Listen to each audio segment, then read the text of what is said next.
And welcome to another edition of the Wake Up Late with Dougie show. I am your host, Dougie Almeida, coming to you live from Simpsonville, South Carolina. God dang it, I'm even getting an accent. Oh, shit, I went to the dump today. Anyway, I'm losing all my kind of accents. I'm joined today by two lovely and very funny women. Of course, Mrs. I had you married already. Yeah. Mary Upchurch. Mary, welcome. It was a nice thought that one day I can get married. Thank you. Wishful thinking. I just see you with a man. I don't know. Maybe that's wrong. That suggests. And Gina Savage. Yes. Hey, good to be here. Thanks for having me. It's very nice to have you, ladies, and welcome. And I usually start the show by talking about the last time we met or how we met. Mary, we met at the NoHo Comedy Festival. Yeah, you were making inappropriate jokes with Jack Jr. in our hotel. We had a very funny video where I acted like a hostage, and he was ISIS. And we were trying to get everybody to the bowling night. You know, as a comedy festival, you got to do things on the off night. So we're going to have a bowling night. And you were nice enough. You bought a lot of Starbucks. We walked in that hotel room, and you had everything in there. You had sweets and candies, and not candies, but everything's candy to me. If it's Dougie, my hotel was the snack suite. Like the festival had they're like, Mary, we don't have a room for you, but you can be in the hospitality room. I was like, all right. So it looked like it wasn't me though. I get it. The Starbucks was me. Well, I hope next time I can get a room in the stripper room. Just happen to get a free room, honey. Dutch, it's a free room. You know what I'm saying? And then, of course, the last time was at the Comedy Cactus Classic in your home state, Arizona. That was a good festival, too. And you guys run a great festival. You know, the Broken Drift Productions. You guys do a great job. Very professional. They really do. And I'm not a producer with them. I'm just friends with all of them. But they do such a good job. And I think they're really starting to perfect the one club festival model of it's all in one place. So, yeah. I like that idea. I don't want to drive. I mean, sometimes it's great to have different venues, but then you can get one hotel, by the way, which I've learned recently because rental car expenses are so much that it's much better to just get a hotel and as expensive as it is so you can walk to the venue. Yes. Because you want to hang out, you want to drink, you want to party, you want to have a good time. You can't be, you got screwed by Uber at that festival a little bit. And Gina, we met actually for the first time when you've made the move to Florida. Now Gina's been a New York girl, but and she's found a second home in Florida and goes back and forth. So that's how we met. Yes, for tax purposes, I live in New York, ladies and gentlemen. I live in New York. No, but I am in Florida. We did meet. Who's your tax advisor? Holy shit! My tax advisor is the tax advisor to many comedians, actually, Harvey Altman. Oh. Sounds like a director. Harvey Altman is directing my taxes. Yeah. By the way, Mary, you have I love your voice, by the way. It's like I love her lilting voice. But anyway, yeah, we met there. Yeah. And I'm loving it here. It's a big difference, right? Like, because I left Florida and everybody was asking me, like, Florida's building and building. It's more of a scene. And I'm like, well, I've been here my whole comedy life. You know what I mean? It's time to find a place where I'm not going to sweat my balls off. I hear that. Yeah. Really? I do hear you, but I was just picturing that. I was like, I'm not really literally sweating my balls off, but I know what you're saying. For some reason, it wasn't a deal breaker for me. I was still all right. Yeah. I've been on the road a long time. Well, it's good. And you guys have never met to this point. It's nice to do these kind of things. One of the topics, ladies, and I like to ask questions of my guests, but since we have two lovely ladies here, I actually have, I'm sure now, let me assume, I don't know, ladies, are we heterosexual? Do we like both? Are we lesbian? Like, what is our, I don't know. I don't want to assume, I'll start. I'm straight. I do find women just to be fair, I find women attractive. I'm not attracted to them in that way, but there have been moments where I'm like, wow, she's hot. But no. Yeah, it's not about you. Like you said, you want to put a strap on and have the weekend. No, that's not going to happen. I'm sorry. Sorry, ladies. No, I totally like men. Yeah. There you go. Yeah, Dougie, I'm in a very questioning part of my life right now where I'm in a very unique situation where I am attracted to men, but I also hate men. So it's a real conundrum right now. So they do the worst things, and I'm sure we're going to talk about it. But yes, I am straight for now. I get you. Well, I understand. Trust me, because I had a lot of. Listen, I'm a guy. You know, Hate you. I understand how. I understand how. You know, listen, I was a bad guy too. You know what I mean? Like I was. You know, there was a time there where I was. You know, and so I understand. So I was not surprised when a lot of women became bi and made that choice in life. And you know what? God bless them, because you know who am I to tell who they go down on? I don't care. You know, I don't. As long I just want somebody to go down on me. That's you know what I'm saying? I'm just listen, we all have priorities. I'm just saying. Can't we all just go down on everyone? Listen, Yeah. you gotta be 6 feet from everybody. But when this COVID thing is over, we're gonna go to the next level. Everybody's just gonna go down on each other. It's just going down. No more handshakes, no more fist bumps. Just get on your knees. Any rate, so well, my question to you then is, why do good girls love bad boys? Everybody knows it. Everybody's seen it. You know, all the good guys, they try to be bad boys, but that's like somebody trying to be cool. You know, why is that, ladies? Why do you love the bad boys? Mary, do you want to start off? I mean, I can. Does it make a I guess. difference? Yeah. Go ahead. Okay, I'm finally at the age where I don't subscribe to this anymore. Like it is true, but I'm trying not to do it. You know, I'm trying not to fall for the bad boy. It's really like the guy that will like jerk you around, or, you know, he's just not ready to commit. I don't know why. I'm trying to break that cycle myself. But I imagine the bad boys have, you know, bigger dicks. So you're saying you think a person's attitude, because that, like, I would, as a guy, I'm the only one on the show here that could probably attest to this, but as a guy, you know, I can imagine that if I'm sitting there with a baseball bat, you know, I'm going to be like one of those guys with an attitude like, what the fuck? You know what I mean? You know what I mean? I mean, I got a dick that has its own, it's had its own social security number. So I can act any way I want. So that's your opinion. So usually those guys with that much confidence. Manifests itself in their attitude. They have that energy. So I have to address this because I've always liked a bad boy, always have, and I think there's, you know, I think part of it is like, let's just take, I mean, a character. I'm just gonna pull a character out, just like a Tony Soprano, right? Everything that you could like. Somebody would definitely, he's like a sociopath, he's a narcissist, he's like, you know, who knows if he's bipolar. Love him, right? Charming, dangerous, right? Charming and dangerous. And so there's something to be said for trying to, like, you know, like tame it, you know, and it cannot be tamed. And that makes it exciting. You know, you feel alive, although you want to kill yourself by the time the relationship is over. Yeah. You know what I mean? Yeah.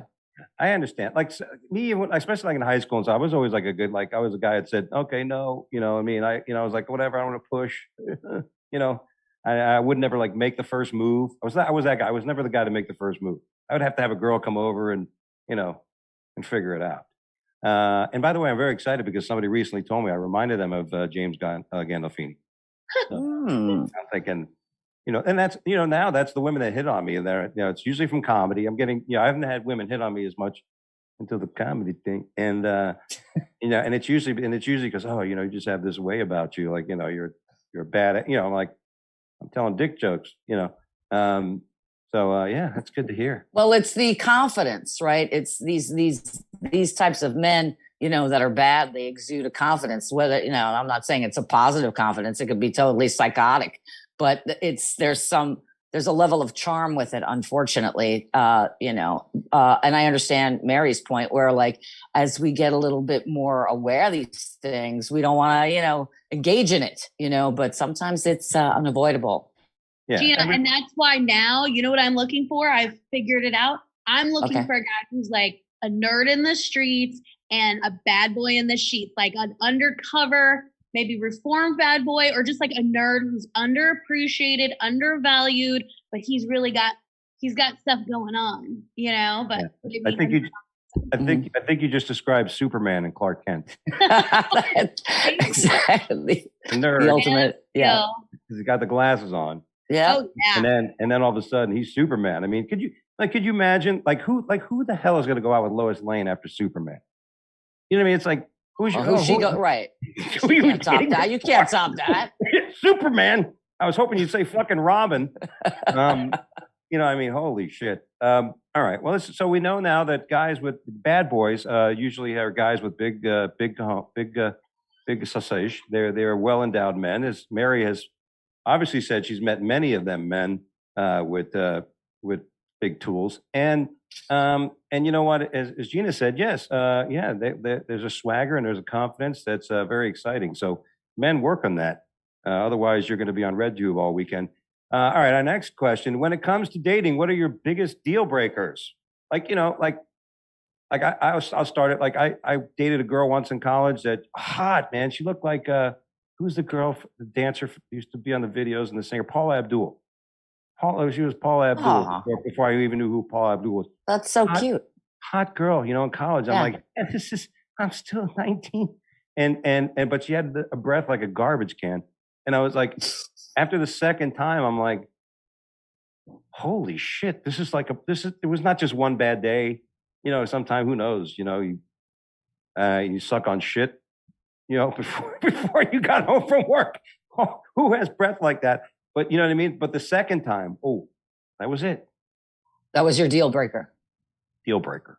Totally has to be a deal breaker.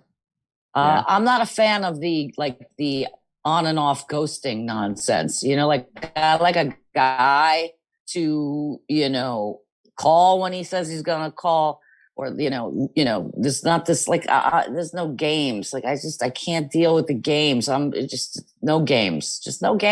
I'm a grown up, you know. You want to see me? You have my number. You don't want to see me? Tell me you don't want to see me. Let's call it a day. I don't need my time to be wasted. Okay. So if a guy calls you and says he wants you to go to a bar and play Zynga or whatever that game is, what's the game with the blocks? Jenga. Jenga. Zynga's a first poker game. Yeah. Well, going to a bar for me would be a deal breaker because I don't do that. But so that would I don't drink. So no, I mean, pretty much just be like a decent human being. And as Mary so eloquently put it up top, I mean, a lot of these men are not so nice, right? They're not even. It's a hard time. I mean, just be a person. Just be decent. Gotcha, Mary. You know what? You're inspiring me, Gina. I was gonna say a deal breaker is a guy who has no friends or no. Yeah. You know, I think that's a bad signal if a guy doesn't have a best friend or a community. But what Gina just said, I will never date another alcoholic. That's gonna be a deal breaker. I don't want a raging alcoholic who's and they say one thing when they're drunk, they say something else when they're sober. I'm just not interested in that. That's interesting you say that, because I know somebody within my family, who likes me. or people I know. Yeah, they all love you. And they're like, "Can I get Mary's number?" And I'm like, "Give me a break, dude. I'm still anyway." So I'm, So I forgot what I was saying. What was I saying? In your family. Oh, family. Oh, about somebody in the family, they met in a NA, and they met in NA. Oh, yeah. So I remember sitting there with other family members and I was young, so I wasn't putting in my 2 cents. But somebody said, "Hey, you think it's a good idea to get married to a girl you met in NA?" Yeah. Yeah. I mean, so I don't know if that, I don't want to piss anybody off as sitting there listening to the show, watching something. That fucking asshole. We're doing fine, aren't we? Wake up, fucker. Yeah, because then you understand each other and you know each other's limits. But I've noticed when a guy doesn't drink, he's interested in so many other things. But if he's really into drinking, then that's all. Everything centers around that. Interesting. She's right. And actually, there's 2 ways of looking at meeting someone in a recovery environment. Like, you both are working on whatever you're working on, right?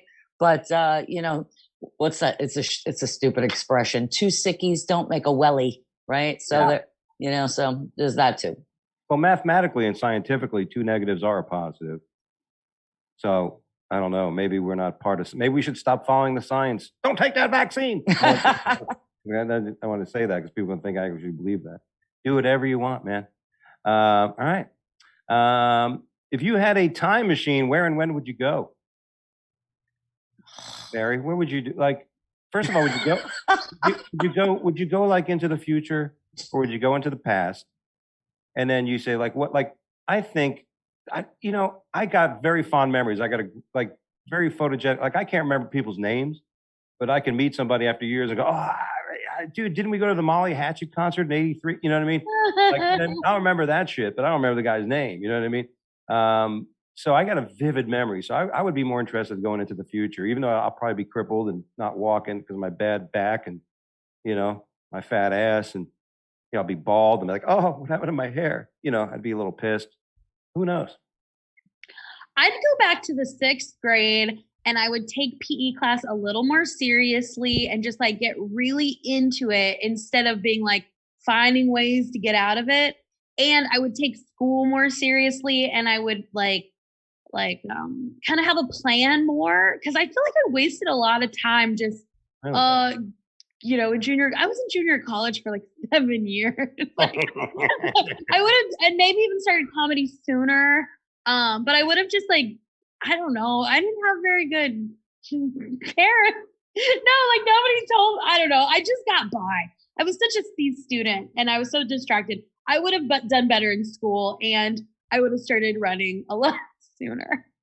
I picture you. I could picture you being there in PE class, like, I don't want to do this. And then everybody's doing it, and you thinking back, oh, if I would have just done it, I would have been good. My 16-minute mile, I would have. I still have a 16-minute mile. Yeah. Yeah, I love that. That's my part of my over 40 soccer bit. I'm in an over 40 waist league. It's like, to be on the team, you got to be able to do a 2-day mile. You can take a fucking break. You actually get a flex day if you got to work. You just put a cone to put in the middle of the road. That's funny. So where would you go, Gina? It's funny. I didn't even think about going into the future. Like, that was just not even I went to when I was in school, time periods that I, liked and gravitated to. So, and I because it's full of drama and I like the clothing, I'd probably go back. I like the clothing. The Roman Empire days, those guys in the, with, all that garb and, being dragged around, whatever. It's just my little fantasy. Yeah, the Roman era days. Yeah, back like Caligula, right? Have you guys seen? Yeah, crazy, yeah. Caligula. I never saw it, but I know of it. Yeah, very, very, very good movie. Have you seen that movie, Mary? You're too young, maybe. I have not seen it. Yeah. No, but I have an idea. Make sure you go to Blockbuster right after this podcast and go rent it. All right. If you could ask God one question, what would it be? Sorry, let me think. I would ask. Seriously, it was just really this quick. If I could ask God a question, it would be, "What's next?" What's next? If I got a chance to meet God, what's happening now? Yeah. So that would be my question. God, I have one question for you, God. What's your next project? Humanity thing, I don't want the second question to be, are we your first project? Mary? Why? I would just ask God, why? Yeah. I think that's what I would want to know. I'd be like, what was our purpose? Like, what was our purpose? We know that what we were told, we were supposed to do, right? The golden rule, all these other things that most religions share. There's certain things, there's somewhat continuity and consistency with some of the religions besides the fringe. But, so what was the purpose, And how can I get away from all these other fucking humans? Is there a special place for me? I really hope there's a special place for me. That's interesting, right? What was your favorite TV show growing up or shows? And the second question I just thought of was, do you think TV was better then than it is now? Hmm. Well, I hate dating myself, but as a tiny tot, I loved. I was fascinated with Carol Burnett, the Carol Burnett show, and I love Lucy. I didn't obviously watch that when it first came out, but those shows, Sonny and Cher, I had to be Cher. I mean, the hair is still. I mean, it's still so like, but the comedic women, and even I think I was like, even SNL in the early days because I was a kid when it first came out, but I was riveted. To, the women dominated the early years of SNL. They did, and yeah, Gilda Radner, Gilda Lorraine Newman. Yeah. Yes. Maybe I'm just trying to get laid by saying that. Actually, now that I think about it, there's a lot of good male guys. Sorry, guys. Some guy just asked me for my mail card. Get away. I'll be back later. My man card, my mail card. I lost it. Now I lost it. I just called my man card a mail card. I'm done. Yeah, that's awesome. Carol Burnett show, Harvey Korman, that shit was hilarious. Like, yeah, Mrs. Weekends, Mrs. Weekends. It's great. Hilarious shit. And I think of times like that, back then was like the Jeffersons, Good Times. All in the Family. Yeah, All in the Family, that whole era. Yeah. Barney Miller was a TV show that was got to be the cheapest fucking TV show to ever produce because they had one scene. They had one set. Everything was done in the precinct. They didn't, if somebody ran out the door to catch somebody, they wouldn't find him in the street. They would fucking have him coming walking in. Oh, I caught the guy. Did they ever fucking, and of course, It was like simpler. Like you could do things were just very simple humor too, like just funny characters in outrageous situations. And I feel like now it's like we overthink everything, or everything has to be really deep and have like these other meanings. Yeah. I grew up like the sitcoms I love. I grew up in the 80s. And so I love Night Court. Now that you mentioned Barney Miller, I was like, we watched Night Court like every single night when I was probably syndicated at that point. But I was just speaking to somebody about who Marsha Warfield was. Yeah. She was on that show. She was great. She was funny, hilarious comedian. All like the ensemble was so good. But also I loved, we watched a lot of like the family, like TGIF kind of stuff. And I loved like Punky Brewster and Full House and Silver Spoons. And I realized like in the 80s, I mean, that's just what we watched. That's what I liked. But have you noticed like the 80s hated moms? Like they killed off so many moms. It was all about being an orphan. And it's like, why? Looking back, it's like, oh no, that's not cool. But look at these men trying to raise children. Wow. Yeah, three men and a baby. The movie. Yeah. Right. Yeah. Good point. That was a great movie, though. It was a good movie. But that you're right. I never thought of it that way, Mary, because you're right. Maybe it was a way to tell guys that, hey, don't put up with that shit. No, it's a way to show that like men get like all this credit for doing stuff women just do instinctively or basically. Well, obviously men produced the show. It was a guy that said, listen, this is my idea. We're going to have a couple guys. We're going to get together and raise a fucking kid, Conversely, they had She's the Sheriff and that didn't go anywhere, but. That's awesome. I just think it's, it's great. That's what I'm saying. Memories, you picture these old TV shows and stuff and old movies and it's just experiences, it's amazing. I was watching Animal House like a week ago, and there's a scene where the scene where he's in the new guy, the freshman was in the bedroom upstairs in that party with that young girl, and he's like the devil pops on his shoulder, he's like fuck her, and the angel's like don't do it, she's pure, and this and that, right? And in the meanwhile, there's a Confederate flag in the background of the whole scene. You're like, well, you can't. They won't show that movie anymore on most networks. What is your favorite part of stand-up, and what is your least favorite part of this industry? I'd have to say I love connecting with a crowd and having people after like hug you or hug me and just tell me how much they like me, or that moment like you can see it sometimes in the when you're on stage, like when you tell a joke and people look at their loved ones and go, that's you, or like it's now like a little, they're like they connected with you, and I just think that is such magic. That's my favorite. My least favorite thing is the the stuff that does it's subjective, like you said earlier, you were like, oh, everybody loved me, but then I didn't win, or I didn't get this, and it's like those times where it just doesn't make sense, and you're like, the subjectivity, I guess. Yeah, I hear you. It doesn't go my way. Well, sometimes that's the thing I think about that when you get those laughs, when you can wield that, because it feels like a power, right? Like when like that's the thing when you're on stage and you say something, you just watch somebody go, Yeah. and that, I mean, you feel like you feel like you have a superpower, then all of a sudden for somebody or gets something happen in the industry that makes you feel like you're not, like if a booker doesn't ever respond to your emails, or you know what I mean, or you don't. The club owner or somebody walks by and says to somebody else, "Hey, nice set," and you're standing there like, "What about me, fucker?" You ever have a moment like that? Like, can you imagine? Like, those are the moments that you're just like, you'll be thinking about it for 3 weeks. That kind of shit.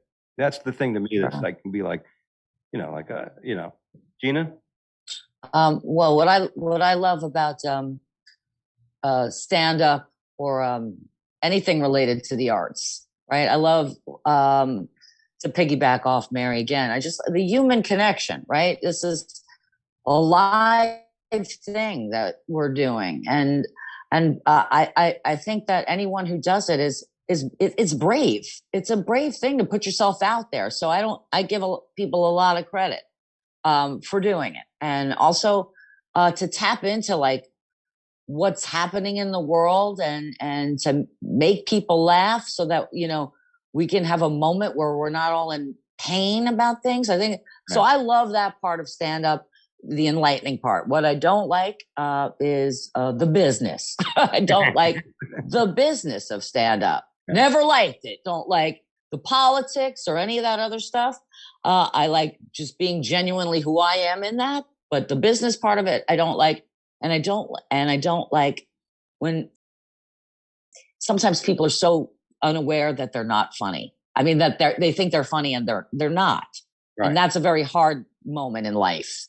But I understood what you were talking about. Like it's rude when a club owner or booker says something to someone. I personally try not to have those moments, but yeah. Yeah. Well, what you just said to me is interesting because, regarding that, like, there's so much of the industry that's just, it's just ugly. I mean, you don't like, like, it's not easy. You're not like, when I've spent my whole life as a financial advisor, so I dealt with people with suits and, who knows what they do, but the decorum, that's always there is like, oh, respectful, blah, blah, blah. There's conversation. People tell you the way it is, that's, hey, listen, I'm not giving you the corner office because your numbers were low.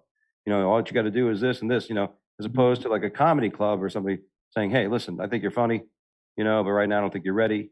The guy from Mark Ridley from the Comedy Castle, years ago, I auditioned, I told him, and sent him the videos like, I just don't think you're ready. I'm like, well, thank you. I wasn't upset about that because it's simple, but when somebody says, oh, I'll get in touch with you, then you're like, oh yeah. You know what I mean? It's like, be straightforward. Yeah. Just be honest. It's also funny when you said people are not aware because that's coming from a point of a booker. Like Gina book shows, I book shows. Do you book any venues, Mary? They don't let me do that. Don't do it. It's a pain in the ass. That's why we're like a little, bitter. I think it's a little bit, but you're right. Because, for example, Gina books a great room in Boca Raton.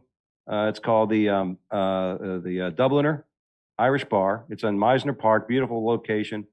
I got to book that room years ago for like 6-8 months on a Sunday until football season started. Fuck. Bye-bye.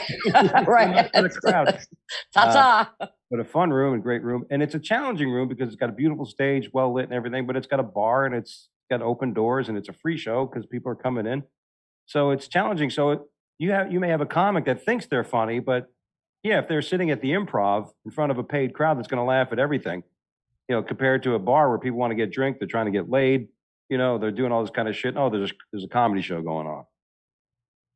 Yeah.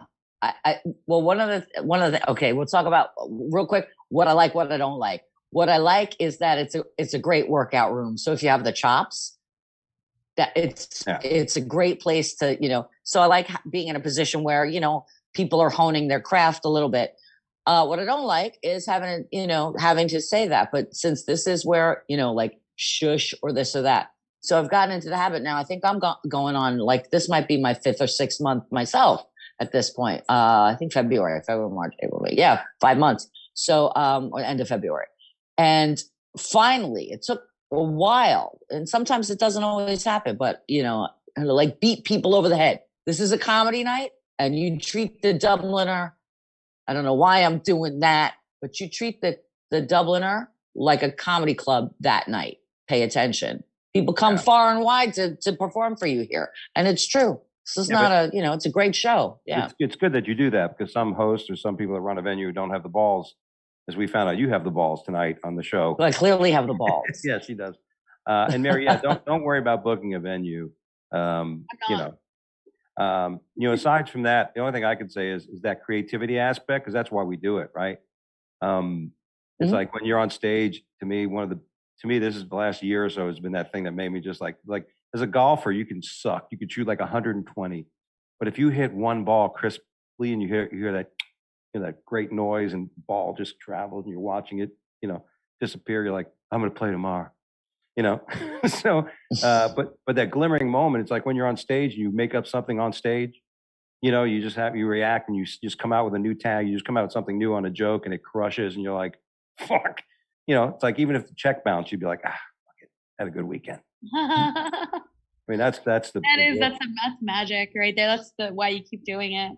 Absolutely. All right. It's time for the news is a joke. Now, ladies, we used to have to go to like really weird places on the internet, like to get weird stories. But now I just pull them right off Yahoo. It's simple. Let's see what we got here. I got them already. Hold on. All right. Man says he found 160 bowling balls under his Michigan home. Those are my balls. You found a man who has more balls. And by the way, balls, by the way, it does say here, Gina, that he's a bad boy. And he looks like Tony Soprano. That's it. I'm heading out there. His wife got tired of keeping them in her purse. Oh my God.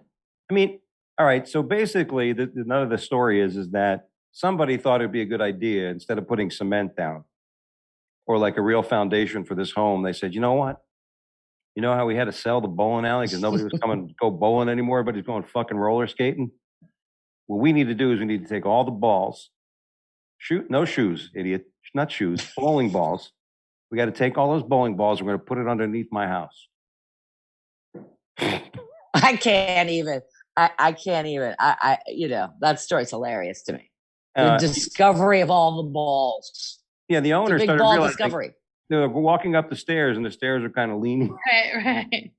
I'm like crazy in my new house. I'll see like a little like crack in the foundation that goes like let's say the archway of the door, like a hallway or something. You see like this little like, oh fuck, why did I buy this piece of shit? It's just a crack. It's a normal thing. It turns out bowling balls aren't a great foundation in the house. David Olson, 33, is learning that firsthand that the guy who owned the house before him probably owned a bowling alley. And discovered the home purchased in Muskegon, Michigan 2 years ago is built on top of old bowling balls. I hear they can hear like pins clank in the middle of the night. All those turkeys getting killed. Yeah. All those. All right. The paranormal Big Lebowski's going on in there. Yeah. I mean, what do you do? Like, how would you get rid? I mean, somebody said, "Hey, I got an idea to get rid of the bowling balls." Like, that's the only way that idea. Like, that idea had to precede the idea of using it as a foundation. Like somebody was sitting there going, "Oh, Rodney Dangerfield, I got a lot of balls," which is a great movie, by the way. Ever see that movie? Bumblebees? I don't know what it was. Who cares? Yeah, so let's move on. Intoxicated woman goes on masturbation spree in front of cops and says she's pleasing the boys. Now, I don't know why I chose this story. I know why. I mean, what? Yeah, go ahead. All right, now I'm going to speak for the men that are watching and listening, which is the majority. About 65% of our viewers are men, and listen, guys like that.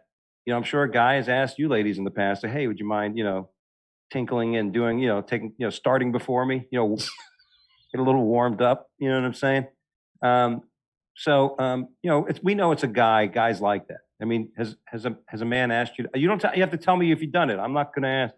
But if this guy asked you to do that, again, they're trying to get the credit for us doing all the work. Like they don't want to do anything. I've got to do that too. Like I do. Hang on. It's fine. If you're there, what do I need you for? This is why I'm so frustrated with men right now. Like, come on. Seriously. What do they say? Like women, it takes women, like, you have to be 90% confident you're ready for a job before you'll apply. But men, they're like around 50 or 40%. And they're like, I can do it. Like, yeah. It blows my mind. I get it. So you feel like this is like a guy asking you to say, "Hey, let's go on a date. Get in my car, but help me push start it." Yeah. Like usually I'll get in it and drive it. Just I'm going to drop it into second gear. We got to get up to 10 miles an hour. And I have my own car. If that's the case, I don't need you then. Yeah, exactly. Gina. Mm-hmm. Well, listen, what woman doesn't go around masturbating all the time? I'm just kidding. Look, I don't know. She, I don't know. I'm sure the guys were, that's a better night for the cops than, your basic domestic. You know what I'm saying? Now, let me throw this into the story so we be fair. I saw a photo of the woman. And it's not like something if I walked upon that I would stop. You know what I mean? I'd go like, "Oh God." I don't know. Isn't it all riveting? I'm sure the next day, I think she should capitalize on this moment instead of like having regret or, "Oh my God, I did too many drugs." She should probably own it. Yeah, that was me. And then go on a tour of masturbation, but she should own it. Like a Blue Lives Matter tour or something. Just own it. It happened, and it happened. Yeah, she could be like, she could just start doing stand up now. You know what I mean? She has a following a little bit. It's a good credit. Totally. Yeah, she could say she was on the what's newspaper is this? Oh, the International Business Times. Seen in the International Business Times and in the parking lot of a local Come and Go. That's a better credit than what I have. So, Exactly. Yeah, a stark naked woman was caught masturbating in a pickup truck parked at a car dealership in Mankato, a city located 80 miles from Minneapolis. Jennifer Dorrit Weber, who continued with the self-pleasuring despite the arrival of the cops who sat there and filmed all of it. Well, yeah, it's like they had the dash cams. Yeah, the body cams, dash cams. Yeah, we're not going to beat up anybody. Just turn the body cam on. Do you think should we let her finish or get a hold? She wouldn't stop, according to the article. She was not stopping till she was ready to stop. And who could blame her? Okay. Yeah, I mean, once you get to a certain point, I mean, for me, it's usually in about the 4th or 5th minute, depending on how well I'm holding the iPad. Are we giving away too much? I don't know. I like it, and I think it's a good thing. And you know what? Who's she hurting? You know what I'm saying? It's not like it's a victimless crime. It really is, except for the guys who had to see her face. Well, except for the owner of the car who said he did not allow her to be in it. But I mean, now that car has a special memory. Yeah, now my car smells like it's owned by a fisherman in Alaska. Oh, man. I mean, Okay. listen, the only reason I said that is because I was inspired by her photo, and she looks like, in the mortal words of Otto and George, she had a stanky pussy. Man. Now, Mary, have you ever seen Otto and George? Yeah. I have not. All right. So after the show, be sure to just trust me. Go to YouTube and pull them up. Probably Okay? not. Please Absolutely. do. Please do. Every comic should see Otto and George. Everything ends in a cock. A cock. But he was I'll brilliant. get right on top of that, Rose. It was brilliant, actually. Yeah. I mean, obviously this wasn't today, but there would be a black guy sitting in the front row or something. You're like, look, there's a black guy, guilty. I mean, it was just a fucking. But he was like, and he was not a very good ventriloquist. You'd see his mouth moving and shit. But great story behind the guy. And when I worked at the old New York Comedy Club in Florida, where I got started, and I got to open for him, so it was a great experience. Wow. 2 arrested for selling animal genitalia over superstitious beliefs. And let's face it, if you're going to be buying animal genitalia, you're probably superstitious. Well, they will just sell anything on Amazon and eBay these days, right? Bump. I just bumped myself. Thank you. I need to be sure that you send them overnight. 2 men were arrested from Ruwari. Doesn't sound like it's in this country. On Tuesday for allegedly selling genitals of male monitor lizards. You ever seen the genitalia of a monitor lizard? Can't say that I have. Yeah, me either. For the last 4 months, through social media in collaboration with a few astrologers in Delhi, NCR, Indian, to people with superstition beliefs that police said the monitor lizards is protected species under the Indian Wildlife Protection Act of 1972. Listen, I just think that it's really good that somebody's becoming somewhat entrepreneurial. Like, too many people nowadays are not like, they're just sitting on the couch, they're collecting, government checks, they're going to be pissed when September hits, and they got to actually work. Like, we're comics, we're creative, right? We don't worry how much we're getting paid. Man. Like they're entrepreneurial. At least they're not robbing people. I mean, they're killing an endangered species. I guess that's kind of bad, but pretty bad. But at least they're trying. I mean, there's so many people in India. Think about that.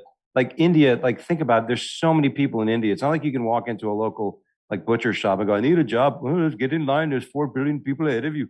I don't know. It's a weird thing. Don't touch the animals. The end. Yeah. Be nice to the animals. They're the ones who are going to inherit the earth. Exactly. Speaking of the animals, horny internet outrage over Lola Bunny boobs in new Space Jam sequel. I'm going to guess that you ladies did not watch the first Space Jam basketball cartoon. Dare you assume that, Dougie? All right. Well, prove me wrong. I'm sorry. I did not. So, so you're absolutely on point with that. Well, in the first Space Jam, we had Michael Jordan, and it's a Bugs Bunny thing, and they're in space, and all these evil characters have a basketball game, and they got Michael Jordan. He puts together a team, and they win. Now they got flopping crab, the man with cramps, LeBron James, self-proclaimed king of LeBron James. I don't really care for LeBron James. I've lost it with him.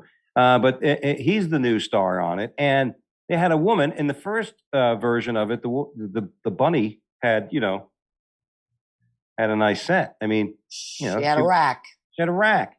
But now, because we're all so woke, the bunny is like, it's flat.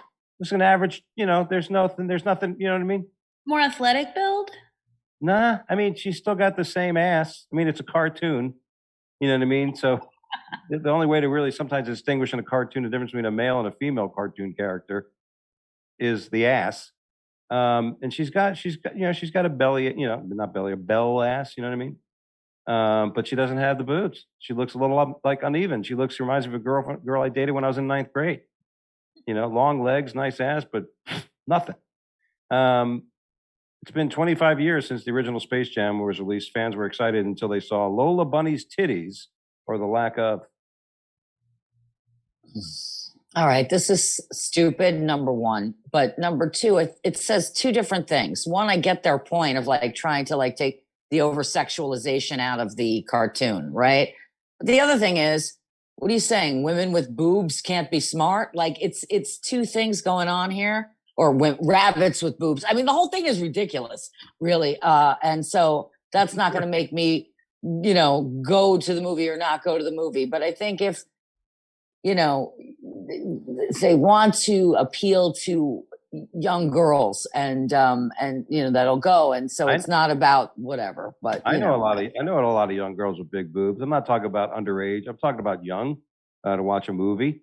Mary, is that something like, do you think like there's a certain depiction of women? Like, I mean, why not? Why wouldn't, I mean, it's not like you're going to have one of the stars on there be a guy who's got like, I don't know, no bulge.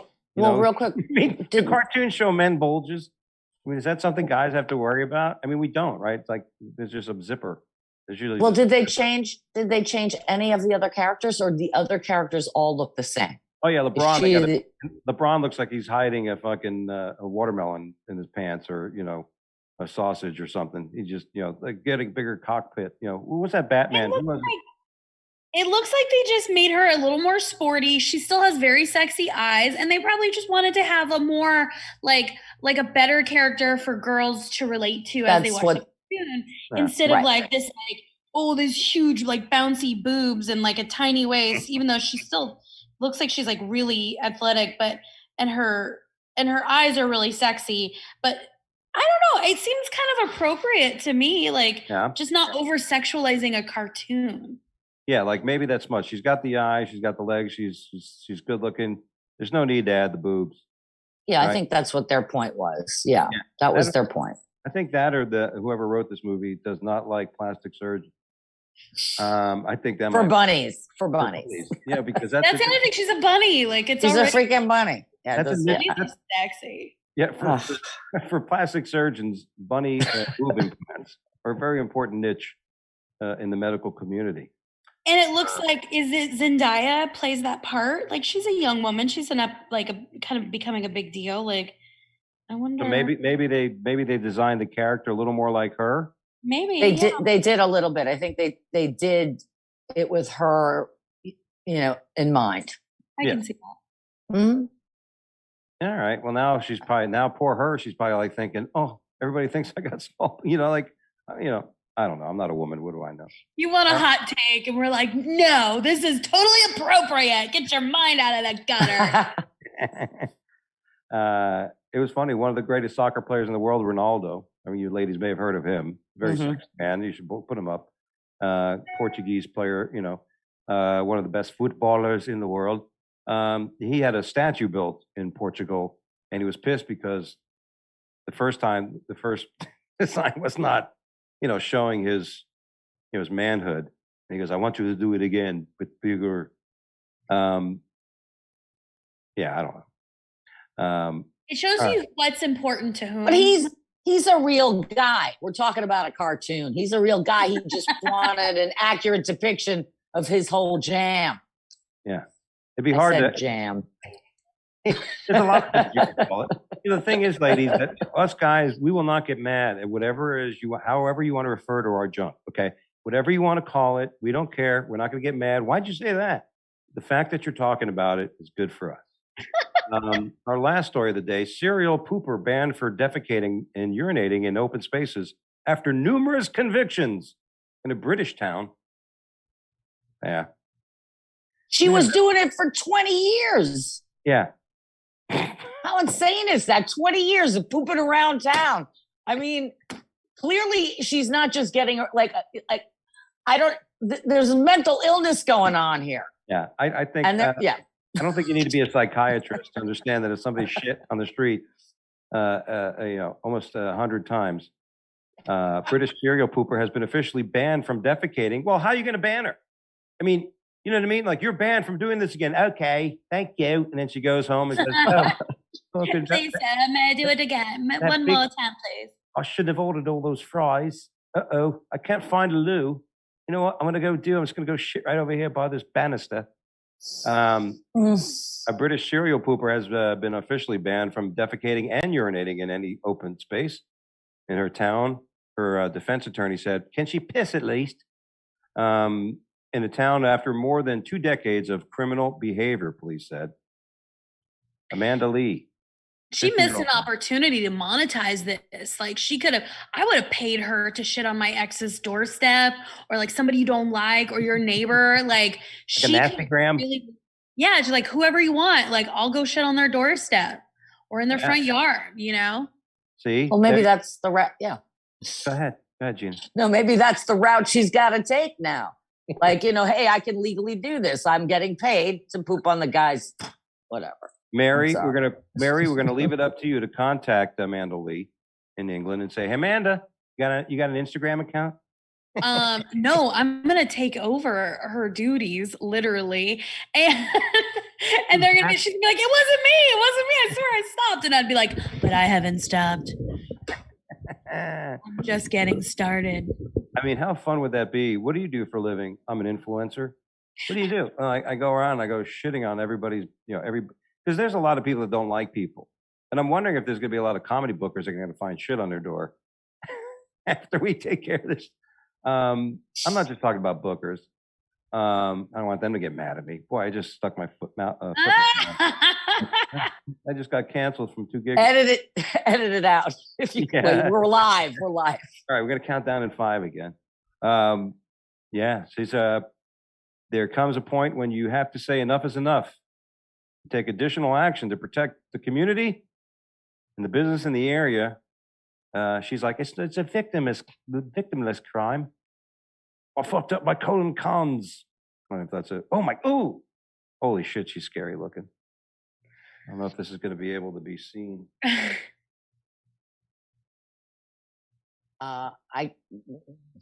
probably too. Put it in front of your shirt. Hold it in front of your shirt. No, never mind. Too bright. Oh. There you go. How about that? How'd you like to be walking out of your house after paying real estate taxes, $8,000 a year? Seeing this beast out there dumping Take it down, Dougie. No. But there's a story behind that story. She's just doing that for so long. What is going on inside that head? Why? Why? Whatever was inside her is now out on somebody's porch. Okay. All right then. All righty, there you go. Well, that's a great way to follow up the show with a big caca story. First of all, I want to thank my guests today, Mary Upchurch, and Gina Savage. Thank you so much, ladies, for joining us today on the Wake Up Late with Dougie show. Thank you. Thank you, Dougie. It was a pleasure. Yes. You sound like you guys are so excited. I'm only kidding. First of all, it's great to have you guys. And of course, Gina, I'm going to be coming back to Florida soon. You got a great room you're running, like I said, at the Dubliner in Boca Raton. Great bar, great comedy show. Every Wednesday night, it's free. You want to tell them anything else about it? Just come down. I mean, it's a pro show that a lot of people are still not aware of. It's a pro show, 8:00 in the in Boca's backyard. People, it's free. So yeah, you said it. Follow Sunshine State Comedy on Instagram. Sunshine_state_comedy, and then you can see where all the shows are. There you go, Mary. What's happening in your world? Just doing some shows around town and all over. I'm gonna be at the House of Comedy for the World Series of Comedy at the end of next week. I'd love for anybody to come and watch and buy a ticket for that.